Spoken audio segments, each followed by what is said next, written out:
बिस्मिल्लाहिर्रहमानिर्रहीम, अस्सलाम वालेकुम। प्रोग्राम डायरेक्ट लाइन में खुश आमदीद। मैं हूँ आपका मेज़बान ज़ौक अहमद।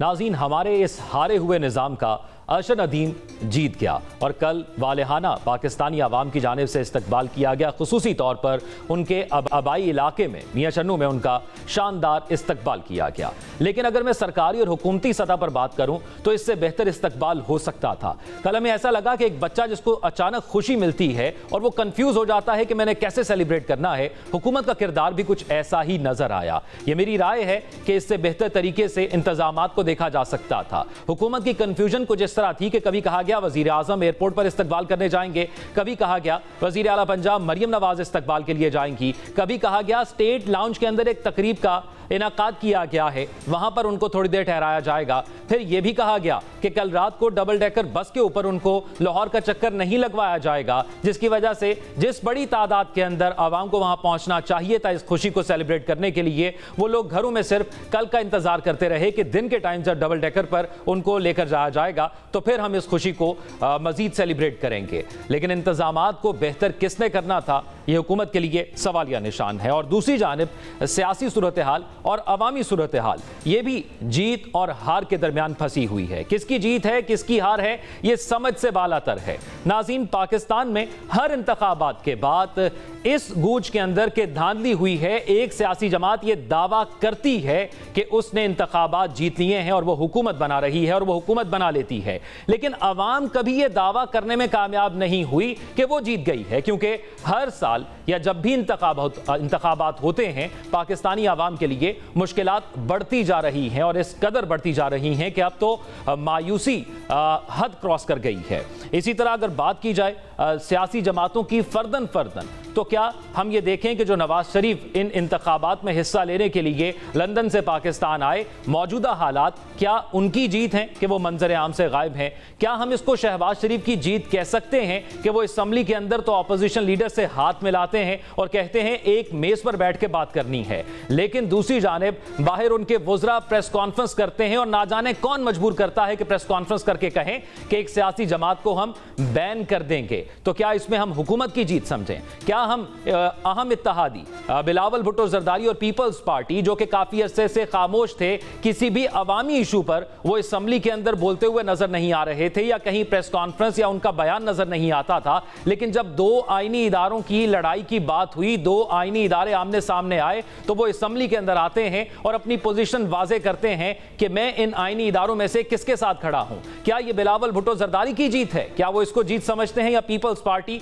इसको जीत समझते हैं? इसी तरह अगर बात की जाए इमरान खान की, तो इमरान खान 8 फरवरी के इंतखाबात के नताइज के बाद जो सपोर्ट या जिस तरह का वोट उनको मिला, उसके बाद शायद वो ये समझ रहे थे कि अब तमाम इदारे, तमाम सियासी जमातें उनके पास आएंगी, उनसे डील करेंगे, उनसे मुज़ाकरात करेंगे। लेकिन अब इमरान खान कभी माफ़ी मांगने की बात करते हैं, कभी कहते हैं कि मुझसे माफ़ी मांगी जाए, कभी कहते हैं कि मैं मुज़ाकरात करने को तैयार हूं, कभी कोई और शर्त रख देते हैं। तो क्या ये इमरान खान की जीत है? इस हार और जीत की जंग में अवाम परेशान है। आज इसी पर बात करेंगे और प्रोग्राम के अंदर हमारे साथ मौजूद हैं किरण नाज साहिबा, उसके साथ साथ अमीर अब्बास साहब हमें करेंगे और जफर हिलाली साहब भी हमें इस प्रोग्राम के अंदर ज्वाइन करेंगे। मैं सबसे पहले किरण साहिबा आपकी जानिब आना चाहूंगा, ये फरमाइएगा इस तनाव की सूरत हाल के अंदर और दो इदारों की जो बात हो रही है हर तरफ, वो आप नेशनल टेलीविजन देख लें, वो आप सोशल मीडिया देख लें, या वो गली चौराहे में बात करते हुए देख लें, या पार्लियामेंट की बात देख लें, या जजेस के रिमार्क्स देख लें, दो इदारों के टकराव की बात हर तरफ हो रही है। इससे अवाम पर और पाकिस्तान के सियासी निजाम पर क्या असर पड़ेगा? बहुत शुक्रिया आपका। सबसे पहले तो आपने अपने प्रोग्राम में मदऊ किया। हमारी तो माशाल्लाह तारीख रही है कि अवाम का सोचा किसने है। जब भी कभी ये बात होती है, ये सवाल होता है, या इनफैक्ट जब मैं खुद भी बैठ के सवाल करती हूँ, तो मुझे अपने सवाल पर ही हंसी आ जाती है कि अवाम का सोच कौन रहा होता है। जो अपोजिशन में होता है वो इक़्तिदार की तरफ देख रहा होता है, और जो इक़्तिदार में होता है वो एक पेज की तरफ देख रहा होता है कि ये एक पेज बरकरार रहे ताकि उनका इक़्तिदार भी बरकरार रहे। तो इस वक्त जो टकराव किसी सूरत हाल है वो सबके लिए ही ऑब्वियसली तकलीफ देह है और समझ से बाहर है कि टकराव की सूरत हाल खत्म कब तक होगी। लेकिन अभी फिलहाल ऐसा नज़र नहीं आता। एक तरफ आप हुकूमत का अगर स्टांस देखते हैं, तो वो आपको एक ये मोमेंटम बनाते हुए दिखाई देते हैं। अगर मैं स्पेसिफिकली शख्सियात का नाम ले लूँ, अगर मैं ख्वाजा आसिफ की बात कर लूँ सिर्फ, तो वो आपने देखा होगा पिछले कुछ दिनों में उन्होंने एक मोमेंटम ये बनाने की कोशिश की कि शायद अदालतों की तरफ से जो अभी इलेक्शंस हुए हैं, उसको नल एंड वाइट करार दे दिया जाएगा और उसके बाद हुकूमत घर चली जाएगी। दूसरी तरफ अगर आप एक ऑपोज़िशन पार्टी को देखते हैं, जो पिछले तकरीबन 1.5-2 साल से आप कह लीजिए मुश्किलात का शिकार है। उनके ऊपर मुश्किलात भी हैं, लेकिन उसमें जो कुछ हिस्सा डाला गया है, वो बहुत बड़ा हिस्सा उनकी अपनी तरफ से भी है। वो अब एक और बयानिया बनाने की कोशिश कर रहे हैं कि 2 महीने के बाद हुकूमत चली जाएगी और उनके मामलात जो हैं वो बेहतर हो जाएँगे। आया उनकी तरफ से तो कुछ लोगों ने असद कैसर साहब के कदावर लोगों ने ये बात भी कर दी कि कुछ उसके बाद इलेक्शंस भी हो जाएंगे और इलेक्शन की तैयारियां भी शुरू कर दी जाए। वैसे किरण साहिबा, ये भी एक सवालिया निशान है, जस्टिस की ये भी एक सवालिया निशान है कि इस माहौल के अंदर अगर इंतखाबात हो जाते हैं तो उसको कबूल कौन करेगा, और अगर नताइज इसी किस्म के आते हैं तो फिर क्या कबूल किया? जी, जो सवाल मैं उठा रही हूँ ना, उसका जवाब भी ले लीजिए कि वो मोमेंटम क्यों बनाने की कोशिश की जा रही है पीटीआई की तरफ से, क्योंकि पीटीआई हमेशा बयानियां बनाने की एक्सपर्ट रही है और इसमें भी कोई दो राय नहीं है। अब इसको आप इन अ पॉजिटिव मैनर लीजिए, इन अ नेगेटिव मैनर लीजिए कि उनका बयानिया सेल भी बहुत होता है। वो चाहे हम इदारों और अवाम के दरमियान खलीज पैदा करने की कोशिश देख लें, या हम अदालतों के हवाले से एक बैरियर की देख लें जो पीटीआई करती रही, अमेरिका के हवाले से, साइफर के हवाले से जो भी बयानियां पीटीआई बनाती रही, वो सेल भी बहुत ज्यादा होता रहा है। अब पीटीआई एक बयानिया बनाने की कोशिश कर रही है। आपको याद होगा आज से 2022 में जो एक अपॉइंटमेंट हुई आर्मी चीफ की, उससे पहले भी पीटीआई की जानिब से ही बहुत ज्यादा उस अपॉइंटमेंट को सबूताज करने की उनकी जानिब से लॉन्ग मार्च किया गया। तो जी लॉन्ग मार्च किया गया, उनकी कंप्लीट उनकी एक अपॉइंटमेंट को सबूताज करने की कोशिश की गई। और अब एक नए चीफ जस्टिस का वक्त है, जस्टिस मंसूर अली शाह साहब, जो कि अगले 2 महीने के बाद उनकी हलफ बर्दारी हो जाएगी। अब उसको भी पीटीआई अपने तय मलाइन करने की कोशिश कर रही है और ये काम दोनों तरफ से हो रहा है। ये हुकूमत की तरफ से भी हो रहा है और ये पीटीआई की तरफ से भी हो रहा है। हुकूमत ये बयानियां बना रही है कि 2 महीने के बाद शायद अदालतों की तरफ से इलेक्शंस को नल एंड वाइट करार दे दिया जाए और उनकी हुकूमत को घर भेज दिया जाए, जबकि पीटीआई बयानियां ये बना रही है कि 2 बाद उनकी हुकूमत आ जाएगी, इलेक्शंस हो जाएंगे और जो ये हुकूमत है वो घर चली जाएगी। और वो पूरा का पूरा तकिया कर रहे हैं जस्टिस मंसूर अली शाह। बिल्कुल ऐसे ही। और वो और तो हुकूमत को भी बड़े खदशात हैं इस नई तैनाती के हवाले से। ख्वाजा आसिफ साहब ने खुद कहा, आपने भी इस हवाले से फरमाया। जफर अलाली साहब से जान लेते हैं। जफर अलाली साहब, जैसे किरण साहब कह रही हैं कि तारीखें दी जा रही हैं, इमरान खान साहब ने भी जो है वो अडयाला जेल में सहाफियों से गुफ्तगू करते हुए कहा था कि इस हुकूमत के पास 2 महीने हैं, तो हुकूमत के घर जाने की तारीखें तो दी जा रही हैं, ये भेजेगा कौन? बड़ा अच्छा सवाल है आपका और मैं इनसे भी एग्री करता हूं जो इन्होंने कहा है। देखिए, बिल्कुल ये स्टेट जो है, मैं अभी वापस आया हूं लंदन से जी। मैं लंदन और आयरलैंड 2 हफ्ते गुजारा। आप यकीन नहीं करेंगे कि उधर के पाकिस्तानी जिनके रिश्तेदार इधर हैं, जिनको वो पैसे भेजते हैं, इस महीने तो उन्होंने $3 बिलियन भेजा है, वो क्या कह रहे हैं? सीधा आंख पे आंख मिला के कहते हैं आपका एक डिसफंक्शनल स्टेट है, एक फेल्ड थर्ड वर्ल्ड स्टेट है, ये कह रहे हैं वो। अब देखिए, इस किस्म का परसेप्शन सही हो या ना हो, परसेप्शन पाकिस्तानियों में जो इस मुल्क को मोहब्बत करते हैं वो कह रहे हैं कि दिस इज द इम्प्रेशन, ये है आपका इमेज। अब आप पूछते रह रहे हैं कौन सही है, कौन गलत है, कौन ठीक है, कौन गलत है। खुदा के लिए कुछ इमेज का तो सोचें। आप एक एक सोचते रहे कौन ठीक है, कौन गलत है, कौन लड़ेगा, कौन नहीं लड़ेगा। It become a dysfunctional state. और मुझे कहते हैं क्या आप हेल्थ देते हैं, क्या आप खाने के लिए देते हैं, क्या आप घर देते हैं, तालीम देते हैं, क्या देते हैं आप? तो what is the measurement of a failed state? और आप पूछ रहे हैं who is right and who is wrong. देखिए, इलेक्शंस जो हैं, हम लोगों को सिखाया गया था कि democracy is the result of free and fair elections. अगर फ्री एंड फेयर इलेक्शंस ना हो, अब मुझे नहीं पता क्यों नहीं हुआ, लेट्स फॉरगेट अबाउट इट, क्यों नहीं हुआ, मान तो ले कि नहीं हुआ, मान ले, कोई भी नहीं एक्सेप्ट करता है। 47, 45 खुदा जाने कितने फॉर्म्स हैं, तो उसका नतीजा क्या है, उसका हल क्या है? हल भी बड़ा सीधा साधा है, अनदर इलेक्शन। क्या ये जो स्टूडेंट्स बांग्लादेश में इनको निकाला है हसीना जिया को, क्या आप समझते हैं वो कहते हैं बस हमारी अपॉइंटेड गवर्नमेंट चल जाएगी? नहीं, वो खुद कह रहे हैं इलेक्शंस करो।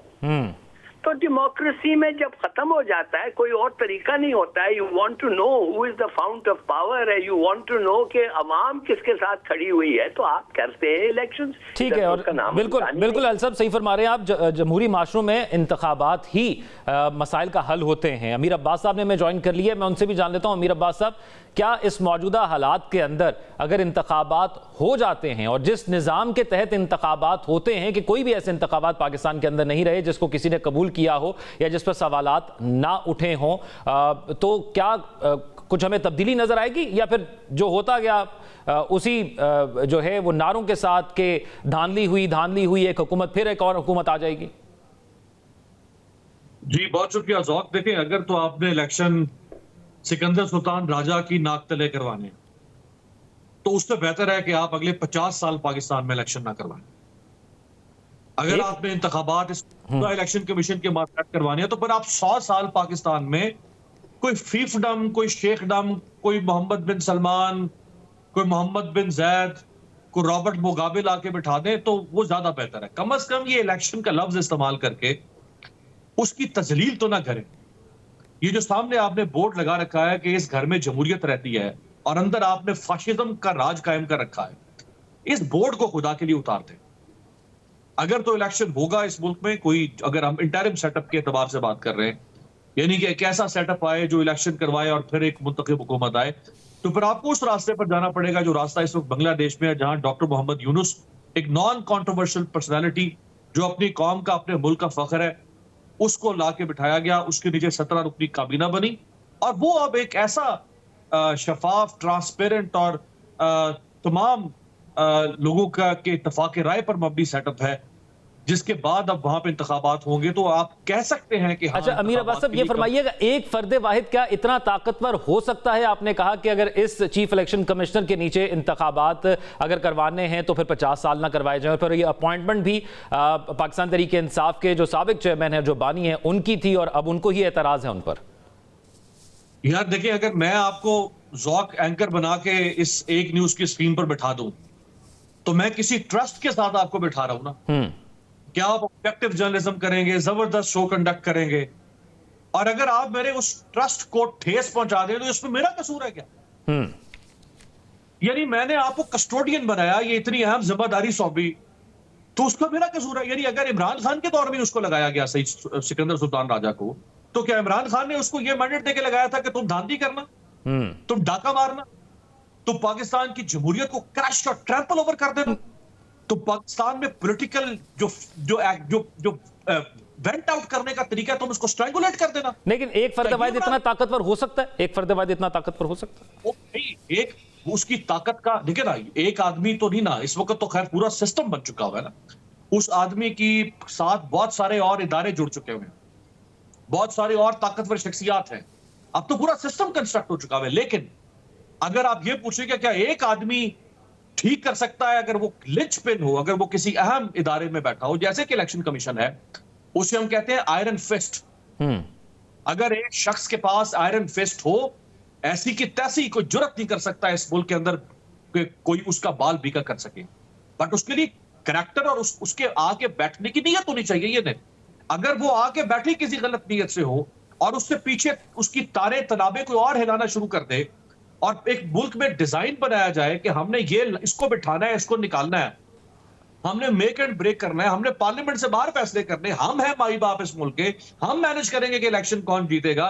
किरण नाज साहबा किसी को वोट दें, हिलानी साहब किसी को वोट दें, वो वोट भाड़ में जाए, हम जिसको वोट डालेंगे, जिसके सर पे हुमा हम बिठाएंगे, वो इक़्तिदार में। तो इसका हल तो अमीर अब्बास साहब मुझे यही समझ आता है ना कि तमाम सियासी जमातें बैठें, मिल बैठकर एक ऐसा निज़ाम डिसाइड कर लें कि ये निज़ाम है जिस पर सब एग्री करते हैं, और फिर ही तो ये इंतखाबात हो पाएंगे। मैं किरण नाज साहब की तरफ जाता हूं। ये जो डेडलॉक जिसका जिक्र अमीर अब्बास साहब भी कर रहे हैं कि इदारों के अंदर मौजूद है, ये डेडलॉक है क्यों आखिर? आप क्या समझती हैं?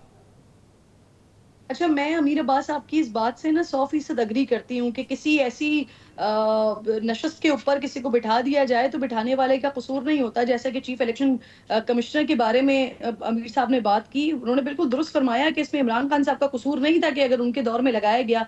इसी तरीके से फिर शायद बहैसियत वज़ीर आज़म जिन लोगों ने 2018 में जो कुछ किया और उनको उस नशस्त पे लाकर बिठाया गया और फिर उसके बाद जो कुछ होता रहा कि मुल्क का छोड़ के ये सारी चीजें होती रही कि ऑपोजिशन के लोगों को किसको अंदर रखना है, किसको बाहर निकालना है, किसके एसी निकालने हैं, किसके लिए मुंह पे हाथ फेर फेर के बताना है कि अब मैं तुम्हें छोड़ूंगा नहीं। तो उस वक्त भी शायद उन लोगों का कसूर नहीं था जो 2018 में जो कुछ होता रहा, और शायद इसी तरह की एपिसोड थी जो 2018 में हुआ था। शायद इस बार थोड़ा बढ़ के हो गया है, शायद पीटीआई के साथ इस बार जो कुछ हो रहा है वो पिछले से ज्यादा हो रहा है, लेकिन इसी तरह की कोई एपिसोड पहले भी हुई थी ना जो 2018 में हुआ था। तो ये बात थोड़ा ज्यादा हर दौर में हुआ। और ये कोई 40-45 साल से हम ये सारा सिलसिला देखते आ रहे हैं कि इसी तरह से अवाम के वोट से जो बात की अमीर साहब ने वो बिल्कुल दुरुस्त है कि अवाम के वोट्स कहाँ जाते हैं, उनका क्या होता है नहीं पता चलता, लेकिन नताइज हमारे सामने एग्जैक्टली वो आ रहे होते हैं जो बाकायदा सेटिंग बन चुकी होती है कि अब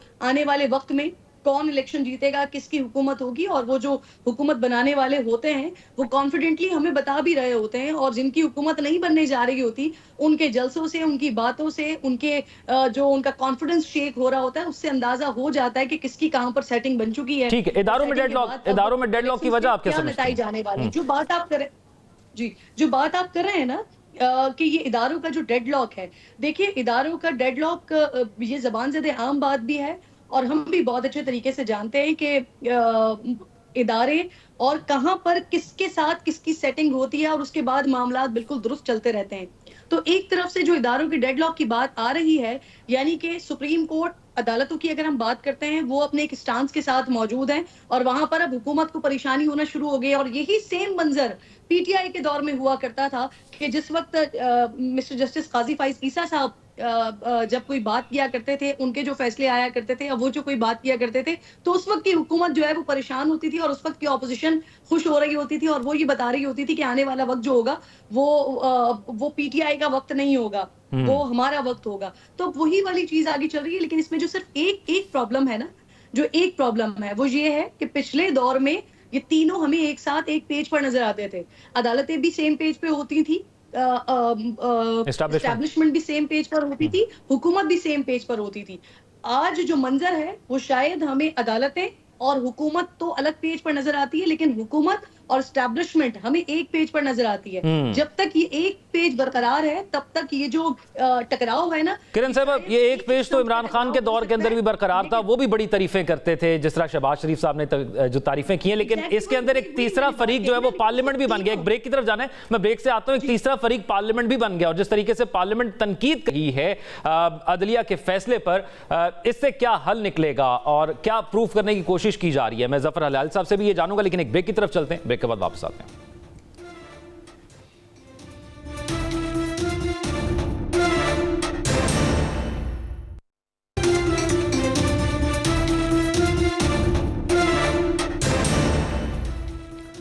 ब्रेक के बाद खुश आमदीद। जफर लाल साहब, आपने फरमाया था कि जब आप अभी बाहर रिसेंटली होके आए, वहाँ पे लोगों ने आपको कहा कि किस किस्म का निज़ाम है पाकिस्तान के अंदर, अपनी आवाम को सहूलियात नहीं देते, तो आपको लगता है कि जिस तरह बांग्लादेश से हमें कंपेयर किया जा रहा है हमारे निज़ाम को, आपको लगता है कि हम वो रेड लाइन जो है वो क्रॉस कर गए हैं जिस पर आवाम का जो इस सियासी निज़ाम पर एतमाद है, एतबार है, वो मायूसी में बदल चुका है? एब्सोल्युटली क्रॉस कर गया है, मगर मैं आपको एक और चीज बताना पड़ता हूँ। आपने पूछा था कि फेयर इलेक्शंस के बारे में, मेरा कन्विक्शन है कि फेयर इलेक्शंस पाकिस्तान में कभी हो नहीं सकते। हमारा कैरेक्टर और नेचर, हमारा जेनेटिक मेकअप ऐसा है कि जिस आदमी को आप कहें होल्ड फेयर इलेक्शंस और साथ साथ उसको कहें तुम भी हिस्सा यही इलेक्शंस में ले रहे हो, और साथ साथ उसको कहें कि तुम्हारे लोग यही इलेक्शन में खड़ा हो रहे हैं, और आप समझते हैं कि वो उनको मदद नहीं करेगा। लेकिन जफर हलाल साहब, जब ऑपोजिशन में कोई जमात होती है तो उसका किरदार बिल्कुल मुख्तलिफ हो जाता है, वो एस्टैब्लिशमेंट के एक ऑप्शन के तौर पर अपने आप को पेश कर देती है। अभी भी यही हो रहा है। नहीं, एस्टैब्लिशमेंट के साथ अगर पेश हो जाए तो फिर वो ठीक फेयर इलेक्शन नहीं होता है ना जी। तो फिर आप कहते हैं एस्टैब्लिशमेंट इलेक्ट हो रहा है, तो वो तो I am not talking about that. मैं बता रहा हूँ आपको, एक इलेक्शन बता दें पाकिस्तान में दैट हैज बीन रफली फेयर। ठीक है, और एक बता दें, 1970 का खुदा के लिए, 1971 का खुदा के लिए एग्जाम्पल ना दे, इसलिए मैं मौजूद था जब मेरे वालिद साहब उस वक्त हमारे सफीर होते थे अमेरिका में, उन्होंने पूछा था जनरल शेर अली को कि ये इलेक्शंस फेयर कैसे हुए, तो उसने कहा कि जरूरत, हम तो सोच रहे थे जरूरत नहीं थी धांधली करने के लिए, इसलिए कि हमारा इंटेलिजेंस रिपोर्ट बता रहा था कि ये बच जाएंगे, और फिर याहिया जो है एक को बुलाएगा और कहेगा तुम उसके साथ मिलो और मैं प्रेसिडेंट बनूंगा और तुम लोग प्राइम मिनिस्टरशिप को शेयर करोगे, अब जाओ मिलो फलाने को। मगर जब इलेक्शन का नतीजा आया, बिकॉज इट वाज फेयर, तो पता चला 163 सीट्स तो वो मुजीब ले गया और 80-90 सीट्स इधर भुट्टो ले गया। तो आज तक हुआ नहीं तो ये नामुमकिन तो नहीं कि आगे हो नहीं सकता, हो तो सकता है। अमीर अब्बास साहब ये फरमाइएगा, जब कोई भी जमात ऑपोजिशन के अंदर होती है तो उसका बयानिया और होता है और जब हुकूमत के अंदर आती है तो और हो जाती है। आज पाकिस्तान तहरीक इंसाफ जब ऑपोजिशन के अंदर बैठी है तो एक तासुर ऐसा भी आ रहा है कि वो अपने आप को एक ऑप्शन के तौर पर पेश कर रही है एस्टैब्लिशमेंट के सामने कि हमारे साथ भी बैठकर आप बात कर सकते हैं और हम भी दोबारा एक पेज पर आ सकते हैं। देखिए, पहले तो मैं, अगर आप मुझे इजाजत देना, कि ये जब भी हम आज की किसी बुराई का जिक्र करते हैं तो होना तो ये चाहिए कि हम उस बुराई को रद्द करने के लिए या उसके मुतबादिल के तौर पे हम माजी की किसी अच्छाई का हवाला दें। ठीक है, हम कहते हैं अगर आज गलत हो रहा था तो 2018 में भी हुआ था। क्या हम इससे ये साबित करना चाहते हैं कि अगर 18 में हुआ था तो आज हो रहा है तो क्या प्रॉब्लम हो रही, होने दो। इसके अलावा मुझे कुछ समझ नहीं आती कि हम 18 की या 13 की या 8 की या 2 की या 97 की या फलानी फलानी क्यों, इसके अलावा किसी बुरी मिसाल को रखने का मकसद क्या बनेगा। मुझे इसके अलावा कुछ समझ नहीं आता कि आज, हाँ, अगर हम कहें कि नवाज शरीफ ने क्या जबरदस्त काम किया था इलेक्शन की शफाफियत लाने के लिए, आज क्यों नहीं हो रहा। हम क्या बेनजीर ने क्या जबरदस्त इदारे बनाए थे, आज क्यों नहीं बन रहे, तो फिर तो समझ में आता है माजी का हवाला दे। और इमरान खान ने भी कुछ नहीं किया जिनसे एक नई ऑप्शन के तौर पर सामने आए थे वो। जी, मैंने कहा इमरान खान ने भी कुछ नहीं किया, तमाम सियासी जमातें तो इक्वल होगी फिर। मैं तो कह रहा, मैं तो इसीलिए नाम नहीं ले रहा ना इमरान खान का, ना वो तो ना खल्फ ना हिंजार शख्स है ना, उसको तो एक तरफ रख दें। मैं तो उसका इसीलिए नाम ही नहीं ले रहा, मैं दूसरों के नाम ले रहा हूं। मेरा पॉइंट एस्टैब्लिश करने का मकसद यह है कि कोई अच्छाई हम कोट करें ना। जब हम कहते हैं कि आज धांधली हो रही है तो हमें कहा जाए कि 18 में भी हुई थी। इस आर्गुमेंट की बुनियाद क्या बनेगी ज़ौक? नहीं अमीर अब्बास साहब, ये फरमाइएगा, जब इमरान खान इक्तदार में थे और नवाज शरीफ साहब एक बयानिया बना के जा रहे थे कि वोट को इज्जत दो, तो तब हम कहते थे कि आज इमरान खान को ये समझ नहीं आ रही क्योंकि वो इक्तदार के अंदर है। आज वही बयानिया तकरीबन इमरान खान बना रहे हैं और हुकूमत को समझ नहीं आ रही। तो ये तफरीक आपको लगता है कौन डालता है इनके दरमियान? तफरीक देखें ना, एक तो यहां पे एक ताकत है जो डिवाइड एंड रूल करती है, एक ताकत है, और दूसरा हमारे सियासतदान ये खुद भी अपनी खिदमात पेश करते हैं, ये खुद भी चाहते हैं इन्हें सहूलतकारी मिले, ये खुद भी अपने किरदार में झोल दिखाते हैं। अब नवाज शरीफ तो बार बार का डसा हुआ नवाज शरीफ था ना, इमरान खान को तो पहली बार मार पड़ रही है, नवाज शरीफ को तो बार बार मार पड़ी। सीखना तो नवाज शरीफ को चाहिए था, जिस नवाज शरीफ को 97 में निकाला गया, जिस नवाज शरीफ को 2017 में निकाला गया, सीखना तो उस नवाज शरीफ को चाहिए था।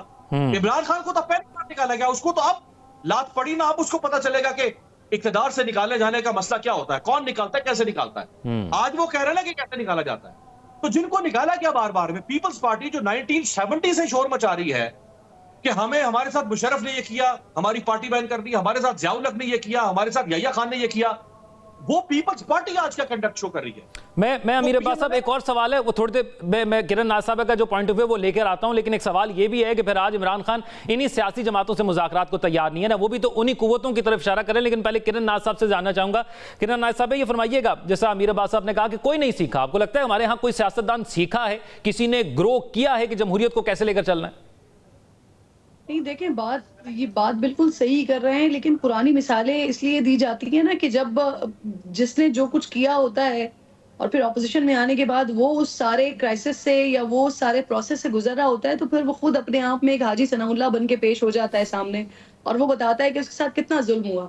तो उन्हें याद दिलाने के लिए फिर माजी की मिसालें देनी पड़ती हैं कि माजी में जो हो रहा था, जब आप बरसर इख्तिदार थे, उस वक्त भी गलत हो रहा था, और आज जो आपके साथ हो रहा है वो भी गलत हो रहा है। तो माजी की मिसालें सिर्फ और सिर्फ इस बात को इस्टेब्लिश करने के लिए दी जा रही होती हैं। दूसरा सवाल आप रिपीट कीजिएगा, आप गालिबन मैं ये पूछना चाह रहा हूं कि अमीर अब्बास साहब ने कहा कि किसी सियासी रहनुमा ने आज तक नहीं सीखा, और खास तौर पर नवाज शरीफ और आसिफ अली जरदारी या पीपल्स पार्टी ने नहीं सीखा। इमरान खान का तो पहला चांस था।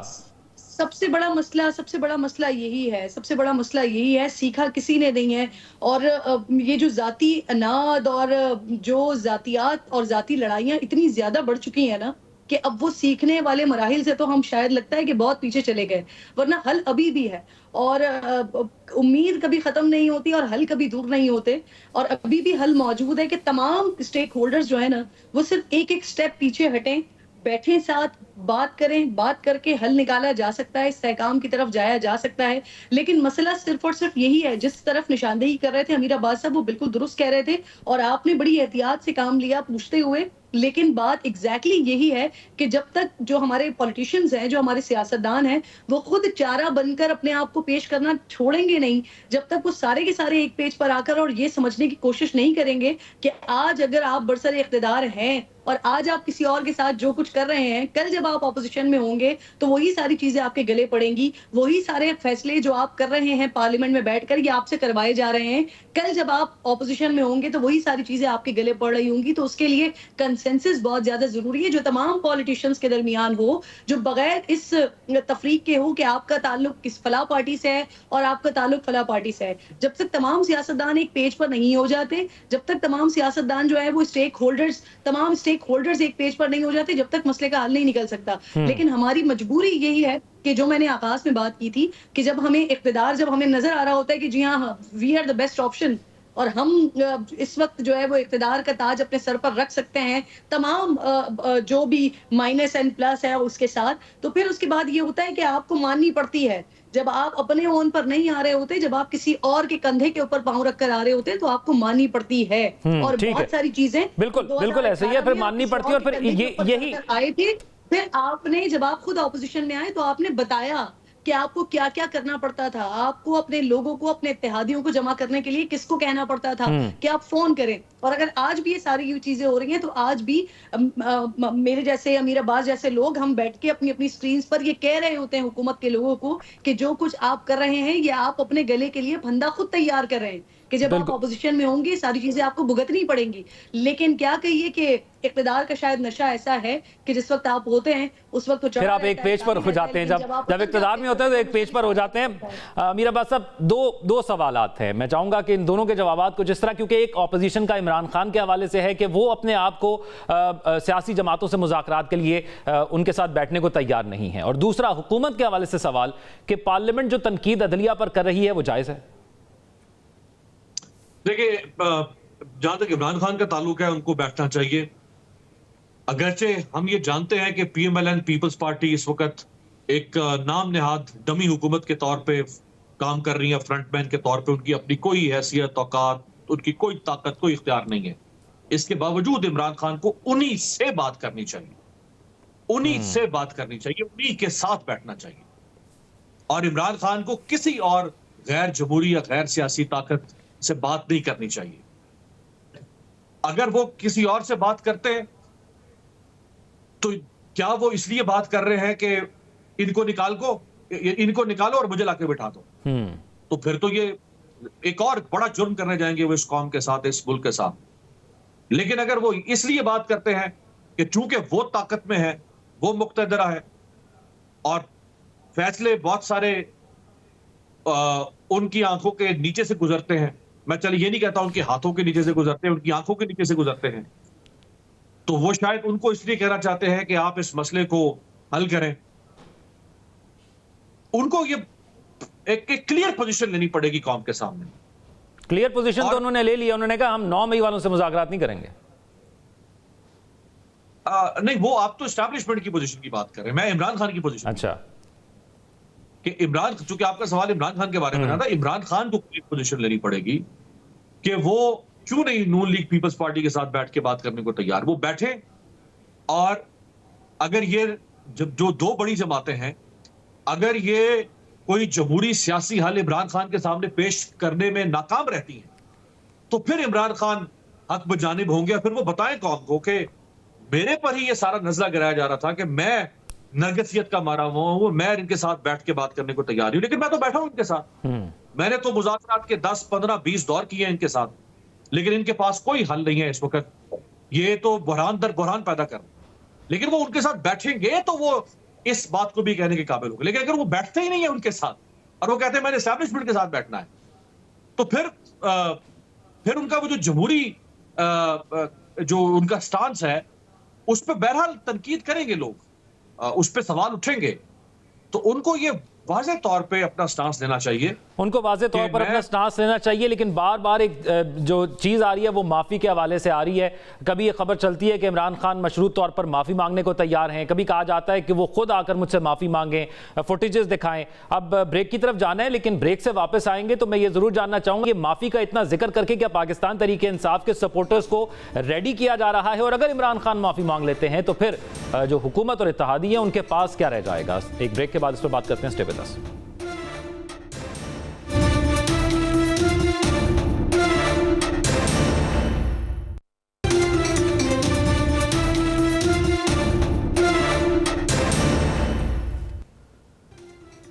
नाज़रीन वेलकम बैक। और अब बात करेंगे किरण नाज़ साहब, जो सवाल में ब्रेक पर जाते हुए छोड़ के गया था कि इमरान खान साहब को आपको लगता है कि अब ये अंदाज़ा हो गया है कि जो आखिरी हल है वो जो है वो माफ़ी तलाफ़ी की तरफ ही जाना होगा और वो मेंटली तौर पर अपने कारकुनान को जो है वो रेडी कर रहे हैं?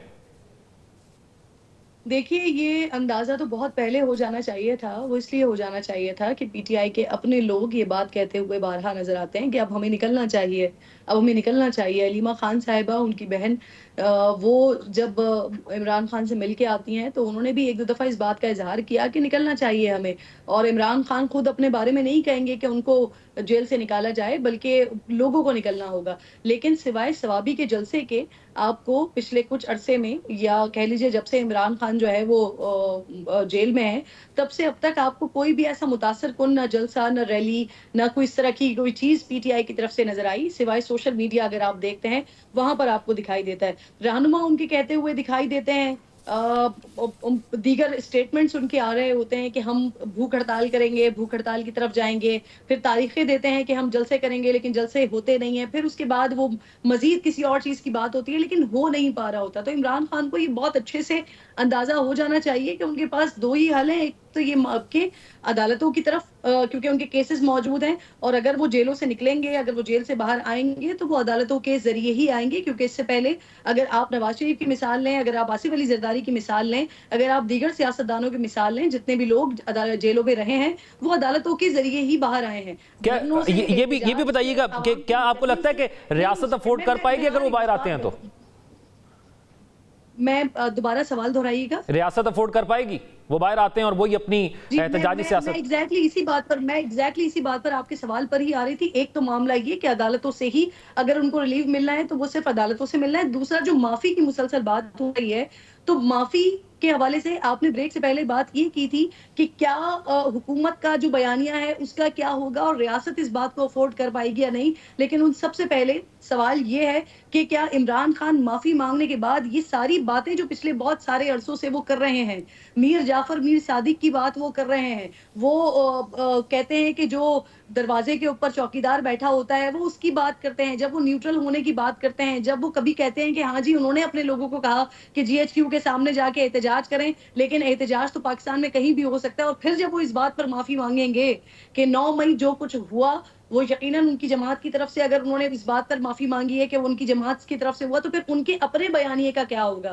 तो सबसे बड़ा सवाल, सबसे अहम सवाल तो ये है कि उनके अपने बयानिए का क्या होगा। और जिस वजह से वो अपनी इतनी बड़ी स्ट्रेंथ लेकर अब वो उनके पीछे आ गई है अवाम की, अब आप उसे कल्ट फॉलोइंग कह लीजिए या उनकी फॉलोइंग कह लीजिए, वो जिस बयानिए पर, जिस बात पर उन्होंने बनाई है, अगर वो उस चीज के ऊपर माफी मांग कर आगे बढ़ने की कोशिश करते हैं तो फिर उनके उस बयानिए का क्या होगा? ठीक है, वो वोटर और सपोर्टर को जो है वो जवाब देना पड़ेगा।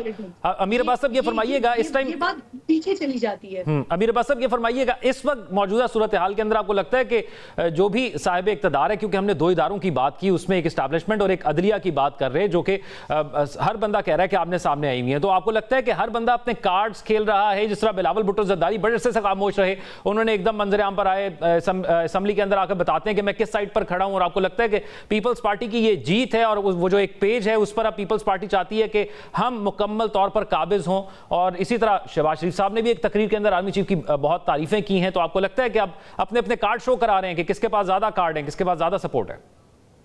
देखिए, असल में इसमें हार हुई है नवाज शरीफ की और आसिफ जरदारी की। याद रखिएगा, इक्तदार छिन जाना या इक्तदार से चले जाना ये कोई हार नहीं है, और इक्तदार मिल जाना कोई जीत नहीं। अगर इक्तदार मिल जाना जीत हो तो फिर 40 साल तक जिम्बाब्वे में रॉबर्ट मुगाबे की हुकूमत की 40 साल 40 साल लोगों ने उसको धुतकार के ठोकर मार के निकाला। वो सिंगापुर में जाके बिस्तर मर्ग पे मरा।